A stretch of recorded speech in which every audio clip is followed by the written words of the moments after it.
Hi everyone, welcome to Endocast. I'm Dr. Tuğçe Apaydın. Today we are recording live from Endobridge 2024.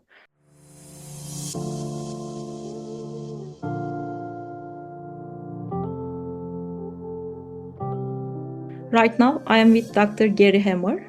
We are excited to have him with us today to share his insights and expertise. Thanks a lot for accepting our invitation and joining us today. Welcome.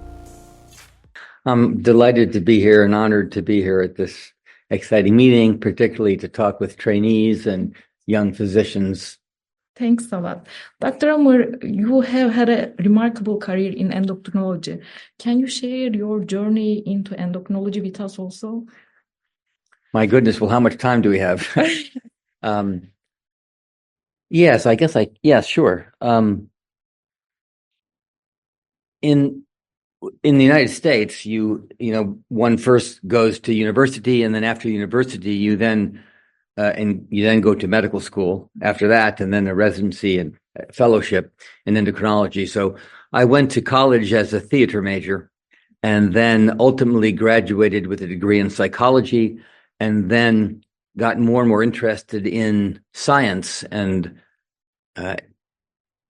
endocrinology and neuroscience, and ended up doing an MD and a PhD together in Boston. And then after that, in one's career, there are oftentimes inflection points where you make decisions on the best knowledge you have about where you'll be most satisfied. My first was, of course, choosing my college degree, which I switched once. After medical school, I went into neurology first and realized that I did not like that. I was much more of a physiologist and enjoyed thinking about endocrinology more than neurology. So I ended up switching again from neurology to endocrinology, and then engaged in the study of endocrinology as a fellow in endocrinology, and then stayed on again after that to do 5 more years of science. And then after that, I obtained a faculty position at the University of Michigan, where I've been now for 25 years. It's a great journey to hear about it. And I would like to ask, what advice would you give to those of us in the early stages of our careers in endocrinology? I guess the first, if there was advice for me to give, it would be in line with what I just commented about my own journey. Don't be afraid to change course, and don't be afraid to make decisions that you ultimately realize that you want something else. I think that's really an important one. Don't be afraid of that, to think that all of us have a straight course to however you want to define success, which is a whole nother discussion. It's not that way for anybody. And looking at senior colleagues who have a couple of decades of experience on you, it's sometimes daunting because you think they've done everything right, and there's no such thing as a right answer. There's only decision points to be made, and it's okay to experiment and try new things. I would argue that it's important to be bold and follow your own dreams, and it's okay if they change along the way. You are saying never late for anything. Right. It's never too late for anything, and it's okay to change. And, you've probably heard of it may be an English term, the imposter syndrome. Well, we're all imposters, and we're all doing things always for the first time. So just because one is younger than a senior colleague, don't be fooled. The senior colleague always did some things for the first time as well, and is still often, he or she may also be doing something for the first time. So I always feel like that when I engage in something new, even now, that I feel like I'm on a giant wave of a tsunami on a little boogie board, a little surfboard, trying to stay afloat, but that's where the excitement comes. When you move out of your comfort zone, where you're comfortable, that's, I think, where magic happens when you explore new things. And we shouldn't be afraid to fail. Because I sometimes give a talk about this at national meetings like the Endocrine Society, and rather than talk about my career journey, I talk about all the failures I've made, and of which there are many. And we mustn't be afraid to fail, because I use an analogy of rock climbing. My family are a bunch of rock climbers, and climbing is mostly falling. And I think a career in science and medicine is mostly failure. What I mean by that is it's okay to fail, because that's where we learn. And don't be fooled to think that your mentors haven't failed. Oh, they failed plenty of times. Sometimes they just don't like to talk about it. I prefer just to talk about my failures and share those experiences. It was nice to hear this kind of stuff from you, actually. I actually want to ask one more question. What are the most important skills or experience we should focus on developing for the early career members? That's a good question. My first answer is more of an attitude. And I already commented on some of the attributes I think that are important. Don't be afraid of failure. Be bold. Be bold and vulnerable, meaning it's okay to be vulnerable and show what you don't know, because none of us know what we're doing. We're always doing things for the first time and learning new things. It's okay. Find a mentor who appreciates that. We all need mentors throughout our lives, at every stage of our professional and personal journeys.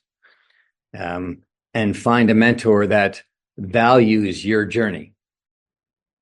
Find a mentor who doesn't want you to be exactly like him or her, but want you to be the best that you can be.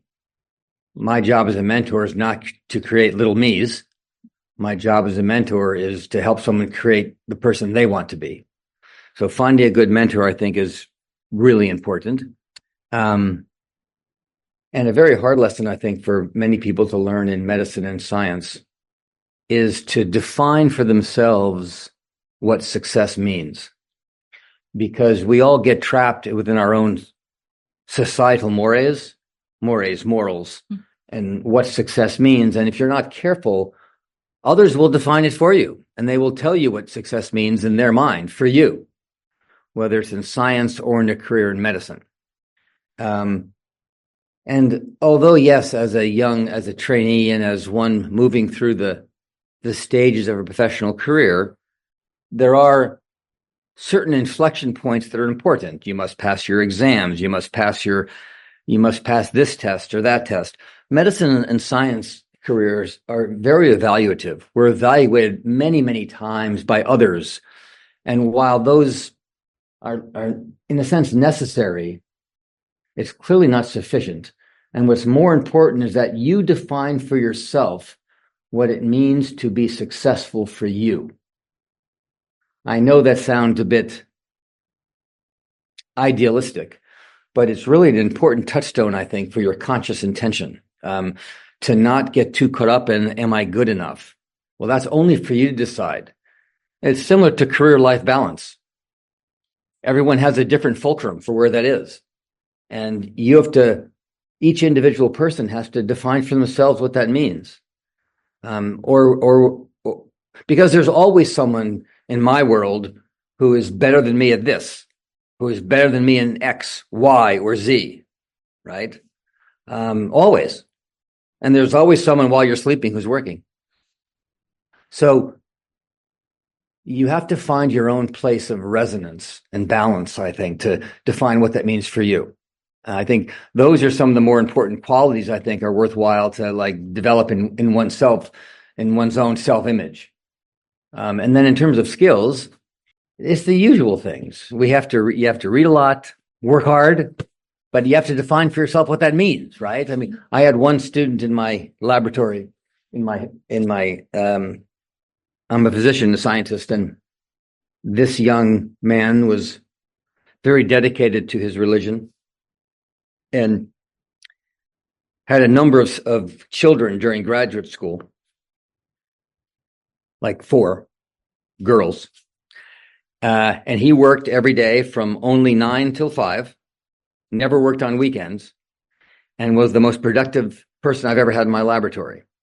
So I never judge people by how much they work. I don't judge people like that. It's what do you do with your time, and what's important. And like he had to decide for himself how he spent his time. But it's up to you to decide how you do that and find your balance, right? That's all I want to say. It's more of another larger point. When you look at senior members of your organizations, your medical schools, or Endobridge, or European Society, or Endocrine Society, and you see what people refer to as leaders. My biggest point for people is that leadership is a verb. It's not a noun. What do I mean by that? A title is a title. You don't need a title to be a leader. And you know, when you go to meetings, even among fellow medical students, you can see someone who has those characteristics of someone who is comfortable with themselves, bold, and will speak out and be themselves and try to make a difference. You don't need a title to be a leader. And I think that's really important to remember. Thank you so much for being here with us today. Your support and encouragement were inspiring, and your talk was truly eye-opening for us. We greatly appreciate your time and presence. Thank you very much. That's all for today's episode of Endocast. We hope to see you in our next episode.